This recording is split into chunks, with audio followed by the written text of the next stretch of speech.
நான் நைட்டு பகல்னு கஷ்டப்பட்டு அந்த காசெல்லாம் நான் உனக்கு தான் செலவழிச்சிருக்கேன். ஏன்னா நீ எனக்கு வேணும், உனக்காகன்னு இந்த 2.5 வருஷம் நான் சீரியல் போனதை ஃபுல்லாக நான் உனக்கு தான் கொடுத்துருக்கேன். அது நான் ஒரு நாள் கூட நான் ஏண்டா அப்படின்னு நான் சொல்லி நினச்சதே இல்லை. நான் உனக்கு அவ்வளோ உண்மையாக இருந்தேன். அதுவும் போனதுக்கு அப்புறமா தான் இந்த மாதிரி கேஸ் இருக்குன்னு சொல்லி சொன்னேன். சரி ஓகே, ஃபியூச்சரில் அது நமக்கு பிரச்சனை இருக்கக்கூடாதுன்னு நான் அந்த கேஸை வந்துட்டு திருப்பி இது பண்ணி சரி பண்ணணும்னு சொல்லி அந்த கேஸ்க்காக எவ்வளோ கடன் வாங்கி எவ்வளோ கொடுத்துருப்பேன். இப்போ வரைக்கும் நான் அந்த கடனை கட்டிக்கிட்டு இருக்கேன்டா. ஆனால் அசால்ட்டா நீ வந்து பேசிட்டு போற.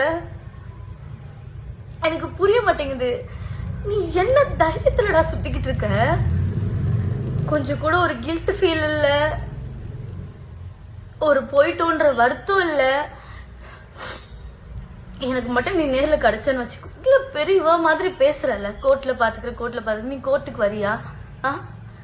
ஒரு வாட்டி இயரிங்க்கும் கவுன்சிலிங்க்கும் மீடியேஷனுக்குன்னு ஷூட்டில் அவ்வளோ சண்டை போட்டு அந்த டேட்டுக்கு நான் பெர்மிஷன் வாங்கி அவ்வளோ தூரம் வெயில்னு பார்க்காம ஒரு வாட்டி நான் போய் அங்கே போய் லைனில் போய் நின்று எனக்கு தேவையாடா இதெல்லாம்? உன்னை லவ் பண்ணுற ஒரு காரணத்துக்காக இப்போ வரைக்கும் கஷ்டப்பட்டுக்கிட்டு இருக்கேன்டா நான்.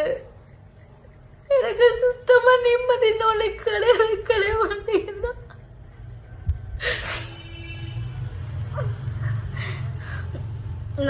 நான் வந்துட்டு குழந்தை சாக்லேட் கொடுத்து என்னை சமாதானப்படுத்துறீங்க வீடியோ போட்டு. என் பெர்மிஷன் இல்லாமல் எப்படா நீ போடுவேன்? அந்த ஒரு வீடியோ ஃபோட்டோ எடுத்தது எல்லாமே நான் தான். நான் உன்னை நம்பி தானே இருந்தேன், உன்னை நம்பி தானே அந்த ஃபோட்டோஸ் எல்லாம் எடுத்தேன்.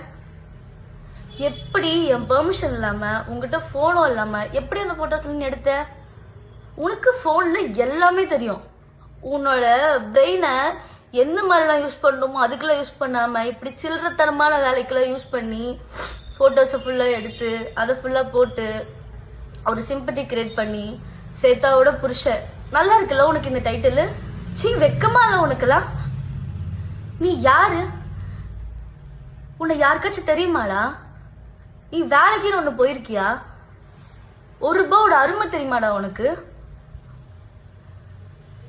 நீ வேலைக்குன்னு ஒன்று போய் கஷ்டம்னா என்னன்றத பார்த்து அந்த ₹1 நீ வந்து பார்த்துருந்தீன்னா இன்னைக்கு இப்படியெல்லாம் உட்காந்து பண்ணிட்டு இருக்க மாட்டேன். எவ்வளோ பேரோட ஏமாத்திட்டு இருக்க. அதாவது என்னன்னா, நீ இவ்வளோ பேர் ஏமாத்துன, எனக்கு அது தெரிஞ்சிச்சு, நான் அதுலேருந்து வெளியே வந்துட்டேன், டிவோர்ஸ் கேஸ் கொடுக்குற எல்லாம் ஓகேடா. வந்ததுக்கு அப்புறமாவும் திருந்தாம இப்போ வரைக்கும் எவ்வளோ பேர் ஏமாத்திக்கிட்டு இருக்கடா.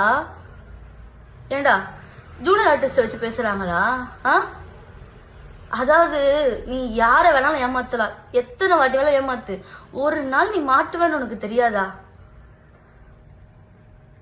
எனக்கு புரிய மாட்டேங்குது நீ என்ன தைரியத்துல சுத்துற.